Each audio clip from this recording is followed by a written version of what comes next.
Ряды юноармейцев в Коми пополнились новыми участниками. Сегодня новоиспеченные патриоты приняли присягу.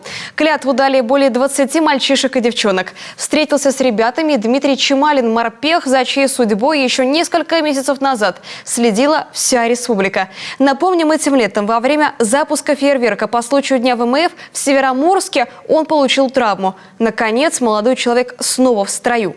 Павел Королев продолжит. Ира Медведева учится в женской гимназии в Сыктывкаре. Девушка мечтает поступить в вуз МВД. А тут такая возможность – стать членом военно-патриотического объединения. А потому это особенный день – посвящение в юноармейцы. Прямо во время церемонии школьница заступила в караул. Я получу неоценимый опыт в данной сфере, заведу новые знакомства, а также это очень поможет мне при поступлении в будущем. Стремиться к успеху в учебе и спорте, быть патриотом и достойным гражданином. Такую клятву дали 25 ребят. Всего же за время существования юнармии в Коми к объединению присоединились более 4500 человек. Все они школьники от 8 до 18 лет.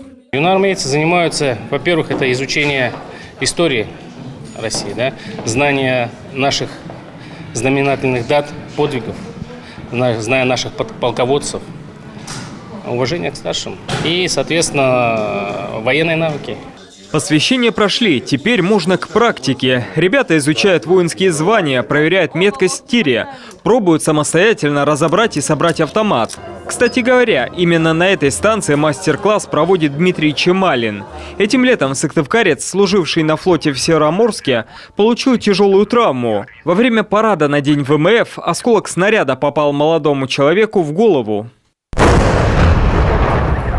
Ну, походу, видимо, кто-то пострадал, потому что там собирается толпа народу. После длительной госпитализации, несколько операций. К счастью, все это осталось позади. Однако виновников случившегося все еще ищут. Завели уголовное дело, ведут расследование. Сам же Дмитрий сейчас чувствует себя хорошо. В Сыктывкар приехал в командировку, встречается со школьниками, помогает им узнать больше о военном деле. Со здоровьем дела обстоят хорошо. Уголовное дело все так же ведется расследование. Со следователем нахожусь на телефонном звонке. То есть какие-либо, если новые пункты появляются в уголовном деле, он также звонит, сообщает.